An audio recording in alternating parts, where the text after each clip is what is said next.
County Vital Records staff. I'm Sally Almond from the Office of Vital Records at the Minnesota Department of Health. And today we're going to be talking about the 3 types of certified birth and death records that we issue for free.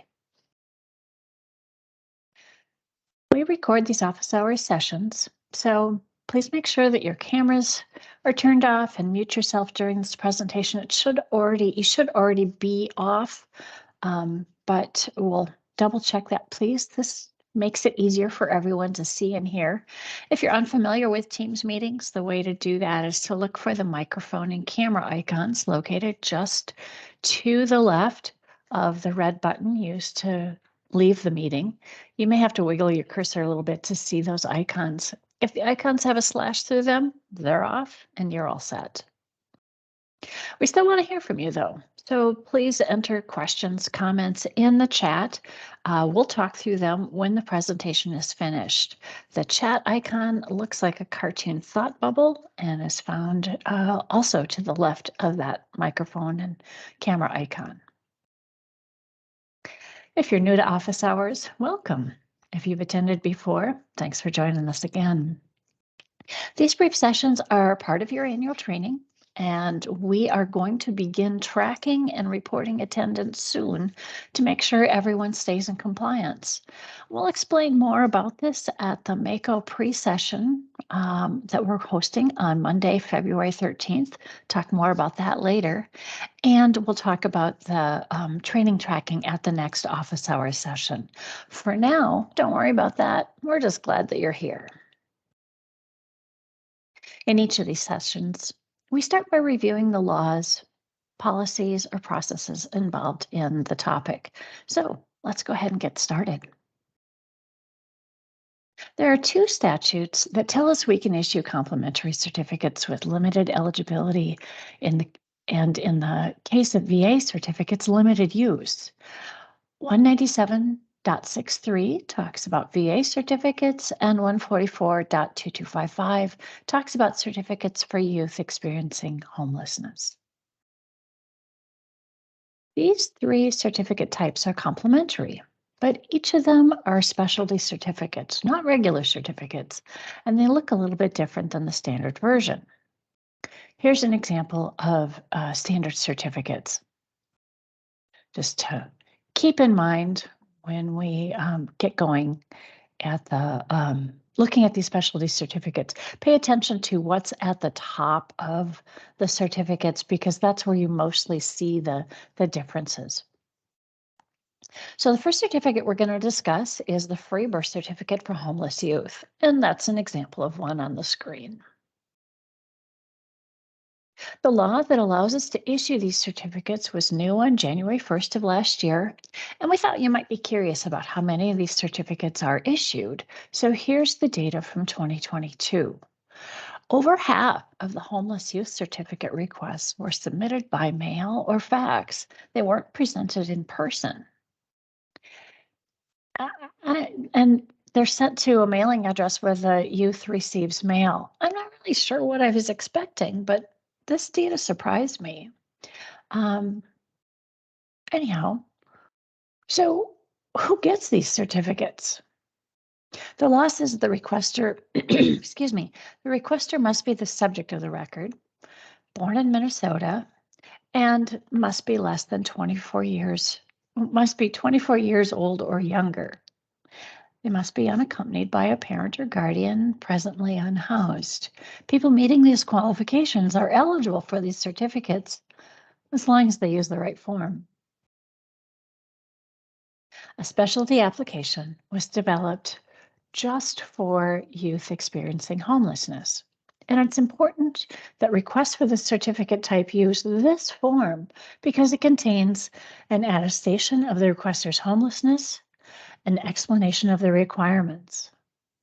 Unlike others, this application does not require notarization. Along with the application, the requester can use one of the following to meet the identification criteria. A regular document of identity, any kind of ID, driver's license, state ID, or anything that meets the regular criteria. There's nothing new there. A statement to identify. This also is not new. It's that regular form used by people who don't have an ID themselves, but know someone who does have one and is willing to vouch for them. Or the affidavit of homeless status. And this is a relatively new form. It was developed at the end of 2021.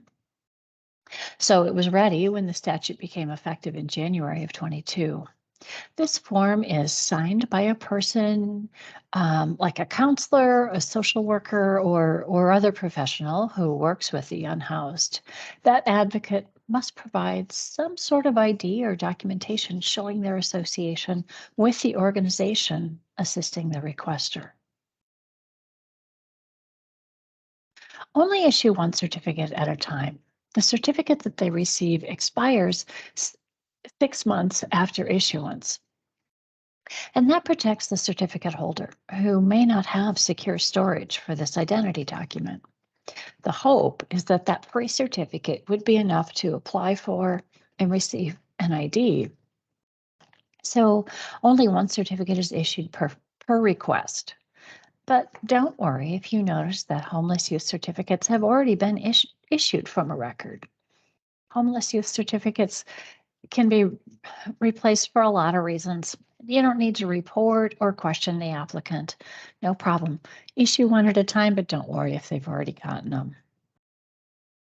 And if you haven't issued one yet, here's a close look at what the homeless youth certificate looks like. Obviously, the one on the left is a plain paper image. This is just to make it easier to read on your screen. The certificates are issued on security paper, just like regular certificates. And I just want to point out that homeless youth certificate says that it has the statutory reference right here, says that it expires 6 months after issuance, and it's got the expiration date printed on the bottom. So that's different. That's not on a regular certificate.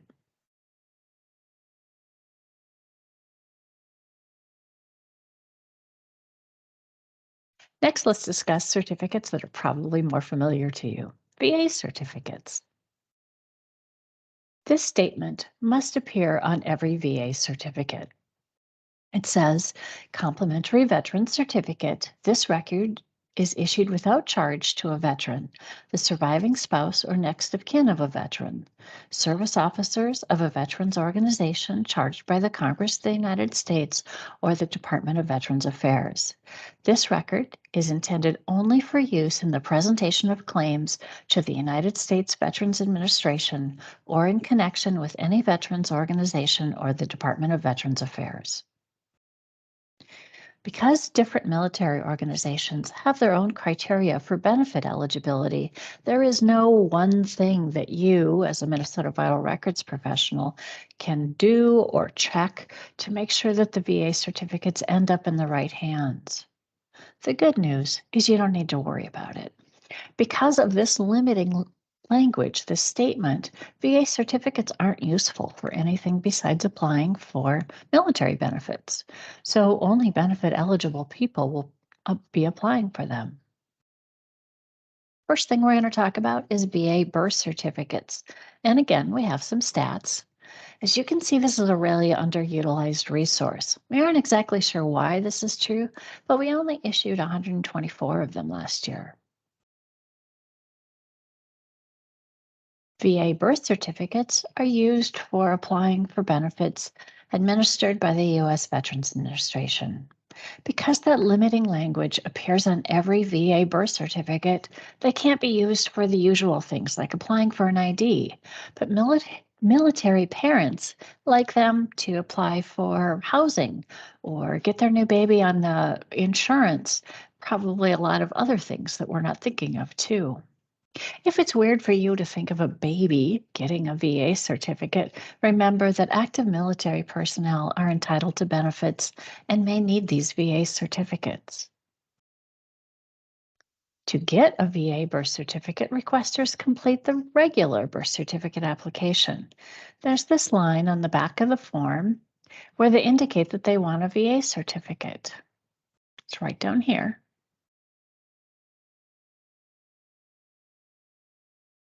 Requesters must still provide an ID or have the application notarized, just like normal.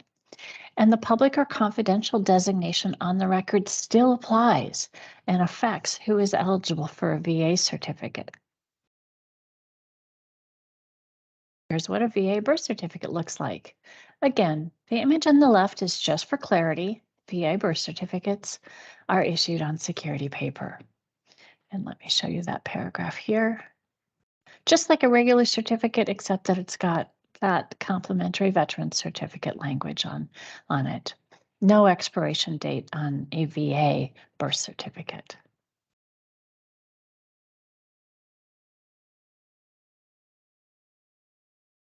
You're probably much more familiar with VA death certificates, and you should be.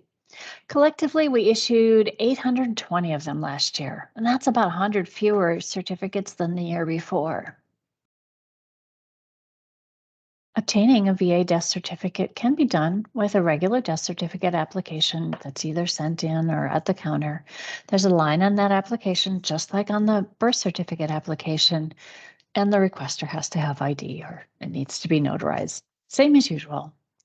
The other way that VA death certificate, someone can request a VA death certificate is a funeral home can electronically request one through the MRNC.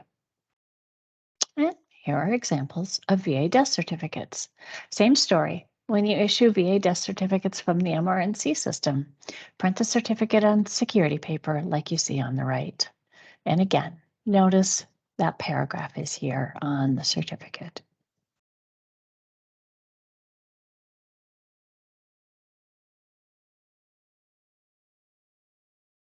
Historical VA death certificates have a couple of extra steps that you have to complete in order to issue them. Remember, we call vital records historical if they were filed on paper before the computerized vital record systems. And here's what you need to do. Enter the customer service and service request in MRNC, but then go find the paper record or the image of the paper historical death record. Copy the image of the record on plain paper and type or write the exact verbiage from the complimentary VA certificate paragraph onto the paper where the image is. Then emboss or stamp the paper to certify the record and return to the MRNC system and manually close the request. These instructions are also found in the historical records session video on the website for County Vital Records professionals. How that works.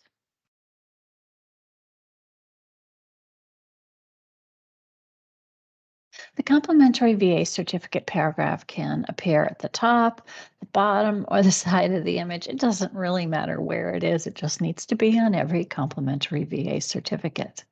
And don't forget to certify it with your stamp and then close the request in MRNC. I'm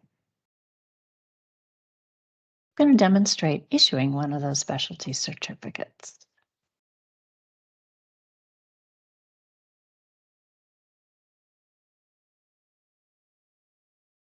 In the training system, and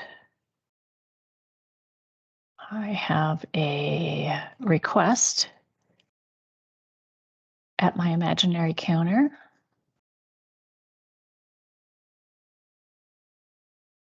And the request is for a certified birth certificate of a homeless youth.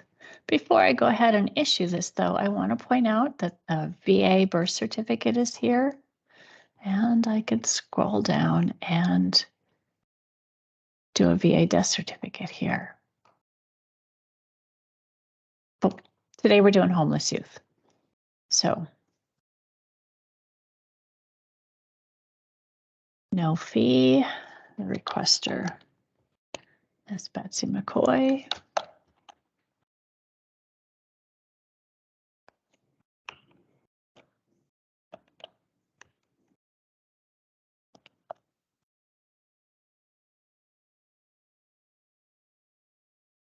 And it's homeless youth certificate. So I'm going to put down her address as being unknown.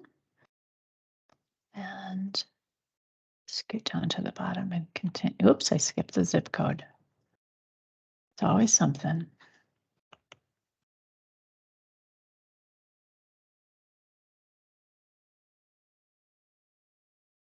No payment required. It's a free certificate, so I'll continue. Now I need to link the record with the request.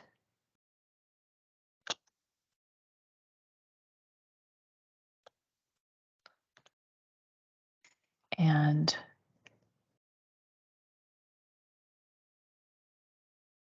how did I get here? Because I misspelled it.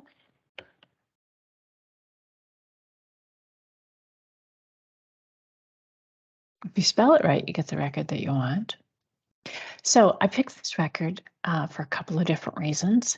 It's a confidential record. She's 12 years old as of today, and I'm going to select this record. Ordinarily, a 12-year-old wouldn't be able to get a confidential record, but this is homeless youth. She's not here with her parents. It is a confidential record, so we have to fill out this information that she is the homeless youth 24 or younger, and the system gives you that information. Just want to point out that the system doesn't calculate age. So if someone, remember this is for 24 years old or younger, so you have to pay attention to that yourself. But we've got the request, what we're requesting, and the subject of that, so all good. Let's go ahead and continue, get to the request summary. Send this record for fulfillment and fulfill. Generate issuance documents.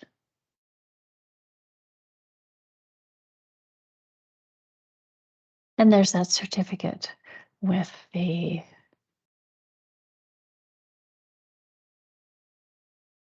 information about the statute that it's issued under and the note that there's an expiration date on the certificate.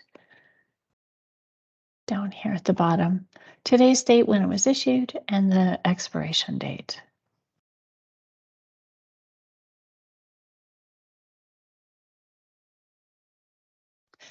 Obviously, I need to assign DCNs and print it on security paper and then assign DCNs. I don't have that stuff in the training system, so I'm going to bypass that, but don't you bypass that when you're issuing, obviously. Real quick, this is a summary of what we've discussed this morning. Complimentary certificates are not regular certificates for free. Be sure to select the correct certificate type in MRNC to ensure that the customer gets the correct certificate. If the stats for the number of VA certificates seem low to you, this is because people aren't selecting the correct certificate type, and this throws off our records and yours. Active military, retired military, military families worry about requester eligibility, but not about their military status to qualify for VA certificates. The limiting language makes them useful only for one purpose, and it doesn't make sense for someone who isn't eligible for those benefits to request one. Always be sure that complimentary VA certificate language appears on every VA certificate, even those historical images. Again, want to make sure that you are aware of the resources available to you. The help desk is always your best helpline if you have questions about anything. 651-201-5970, the email right here. And there's also the website, and I'll show you how to get there. From the health department website, anything that says certificates, I just click on that. I find that's the easiest way. This brings me to birth certificates, but there's this navigation menu in gray off to the left, and we can scoot down to for professionals and county vital record offices. And this brings us to the page that has all of the information that's organized especially for you, information about MRNC and forms that you'll use, all kinds of things like that. And down at the bottom is the training for vital records professionals. Spoke about that issuing a historical record That's in one of the recorded office hours. I've scrolled down to those, and the historical vital records YouTube video is right here if you want to see that.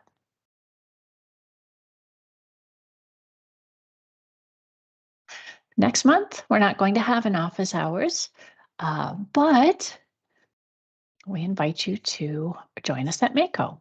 OVR leadership is going to participate in the vital record session on Tuesday afternoon, February 14th. And we're also going to host a pre-session, a pre-conference training session on Monday afternoon. That's before the conference. It's different than the part of Mako. This is a training session. Everybody's welcome to attend that training session, even if you don't attend the conference itself. So wanted to let you know, if you're coming from a long distance, plan to leave early. This pre-conference training session is Monday, the 13th, from 2 to 5 p.m. at the Hennepin County Library Ridgedale location. We'll share data from previous years, tell you what we know so far about 23. There have been a lot of changes to vital records training. We're going to show them off at this session and provide a way for you to impact future trainings. Also going to respond to questions and needs submitted by members of the VAC, review current security regulations and recommendations. This in-person session is free. Registration's not required. We'd love to know if you're sending a bunch of people from your office just so we can make sure we have enough seats for you, but don't worry if you didn't get that done. We really want to see you. And don't worry if you don't have a pen handy right now. All this information is on the website, on the training page that I just showed you. Should have pointed it out when I was there, but it is there. So thanks so much for your attention today and for all that you do. We're